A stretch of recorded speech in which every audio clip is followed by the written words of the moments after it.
I'm with Mike Cernovich, and aren't I lucky? I feel like a schoolgirl on prom night. Well, Jeff, we've been trying to meet for about 9 months now, so finally it has happened. Right. Well, I appreciate it. I was thinking about you, actually, when I was in a panel earlier today. Maybe you were in there, too. It was about, is Trump a genius or a lunatic? Were you in that one? Yeah, I was in there for a little bit, and then I ended up leaving. Yeah, I don't blame you, because that's why I was thinking of you, and I was thinking of Scott Adams. They weren't even scratching the surface. Like they don't even think in those terms about him being a persuasive speaker and there being an art to it or anything like that. Right, I left because it was boring. That's why I was telling the friend that I was with this. I go, you try to watch these panels and everything is so basic. They don't have any deep insight of what's actually going on. They're repeating what other pundits who were never able to predict Trump his win, they're repeating what he has to say, the talking points, so it's boring. All right, so instead of talking about how bad they are, which is fun, but let's get to some useful information for people, some analysis. We got the Scaramucci era that has just started. To put it simply, it looks like Trump wants to go to war. But can you give us a little bit more in-depth of what's happening now with Scaramucci and Trump, and what's the next phase? Well, Mucci and those guys realize you have to go direct to the people. They need to do more with social media and less with the mainstream media. I mean, you can see it at this event, Politicon. There was a CNN, had a whole panel discussion. There were like 8 people. We took pictures, 8 people in the crowd. Jake Tapper is going to have some event at 5. There's maybe 10 or 15 people lined up. But Tommy Lahren, Charlie Kirk, Ann Coulter, the right-wing people are actually the bigger draws. So you need to bring in social media more. Yeah, now you've been saying that for a while, and I've noticed that. Do you think that is what Scaramucci is planning to do? Definitely, right. So, I mean, people make a joke about it, but it really could be a very interesting reality show in effect. I mean, what are the elements that you see? Like, I mean, having meetings, or like how much should they show, and versus how much should be kept private? I think anything that doesn't jeopardize national security should be just GoPro. I want to see him GoPro live stream. Unless it's national security, just make everything public. Everywhere you go, just have a guy with the GoPro walking around streaming everything. We have a right to see it anyway, as a people. Yeah, it's interesting. It was just a smidgen, but it was, even though it was only a small part, it was interesting. Did you see a few months ago when they had a meeting about technology, all the big technology executives were there, and they let the cameras come in for a little while? Right, exactly. And Scaramucci had them periscope Trump going on Air Force One. So it is happening. It takes a long time for people because what you got to realize is the traditional media job is you are answering press inquiries. Oh no, the press wants to know about this. That's how everybody's been trained. But people like me and others in social media, we're training to make content. We don't answer press inquiries. We only think about how do we get our message to the people and have the most impact. That's the mindset shift that they're going to have to make to win. Now, I saw your very sexy Periscope the other night where you were reclining. I always get in trouble for those people. Like, you're laying. I'm like, look, man, I just live stream all the time. Sometimes I happen to be laying around. Sometimes I'm drinking a glass of wine, and that's just the way it is. I love the intimacy. I want to see you in your pajamas. Do you have Dr. Denton's with the cap, the built-in feet? Yeah, I don't actually have pajamas, so I sleep in a T-shirt. Oh, there you go.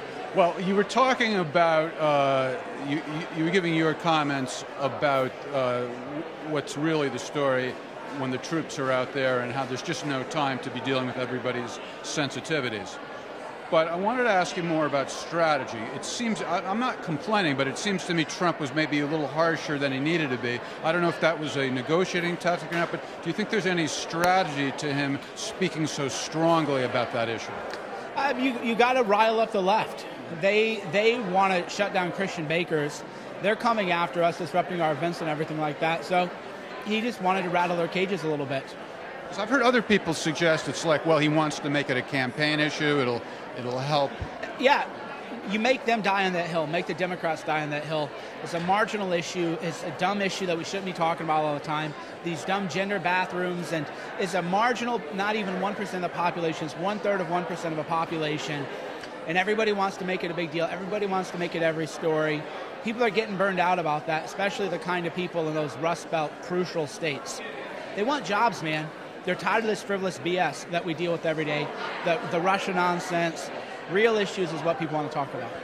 Now, I respect your knowledge a lot, but I don't necessarily assume that you know the same amount about everybody. So I'm curious about Scaramucci. Do you know a lot about him and what his talents are? He's a great communicator, great business person, great entrepreneur, has a good energy, good vibe. Highly optimistic about him. Do you think this is a long-term relationship, or is he coming in for a short mission? I always laugh when people go, what are you going to, give me your prediction for 5 years. Yeah. And I go, 5 minutes I can give you, 5 days kind of, but 5 months I have no idea what's going to happen 5 months from now. Yeah, well, I'm not pushing so much for a real specific prediction, but my thought is Scaramucci is really hot. I mean, and he's really wild, and they say, well, Trump likes what he's saying, but he doesn't like people to steal the spotlight. So that's kind of what I'm thinking. Yeah, he's a Trump guy through and through. But Scaramucci is also a smooth guy, and he knows how to flatter Trump and how to charm Trump. So the spotlight stealing thing could be a real problem, but Scaramucci is a charming guy. He knows how to work on Trump. You just got to you always got to remember, it's a 48 law of power. There cannot be anyone outshine the master. As long as you remember, Trump is, no matter how big you are, if you're in the White House, never outshine the master. Remind Trump that you know that he's in charge. He'll be fine. But what happens is people get their egos out of control. Well, even though I work for Trump, I have my own thing. Well, okay, but don't let Trump think that. You can go home and tell your wife or your girlfriend or whatever, your husband, hey, I'm running things. That's fine. But when you're with Trump, you need to remind him that you know that he's in charge. So where are you at now with Cernovich Media? And by the way, what is this business of you referring to yourself in the third person? Is that what's that all about that you do sometimes? It annoys people. So I do it because they go, how dare he? Right. How dare he call himself? So I go, okay, if that's going to bother you, then good. It takes a lot to bother me, but it makes me wonder what's going on. Well, why don't you refer to yourself in the third person? I don't know. I hadn't thought about it. Exactly. So can you give us a little rundown on where you're at with Cernovich Media? It seems like you're on a pretty rapid escalation and ascension to something, taking advantage of what the new media landscape is like now. Oh, I mean, I keep growing. I keep going to events. I keep grinding away. That's what, nobody, you can hate me for a lot of reasons. You can doubt my character. You can doubt my integrity. You can doubt my motivations, whatever. Nobody can doubt my work ethic, though. I've worked all week, all day. I'm here grinding away. I'll be grinding away tomorrow. I'll be grinding away on Monday. So that's the future of Cernovich Media. Is every day we wake up, work hard, and grind. Well, Thanks, one last question, if you don't mind. Who is we?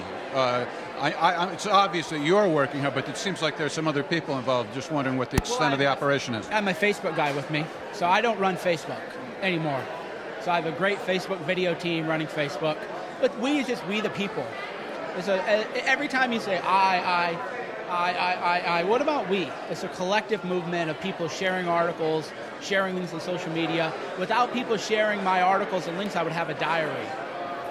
All right. Thanks, Mike. Appreciate it. Glad we finally got to talk to you. Same here. Thank you. Take care. Appreciate it.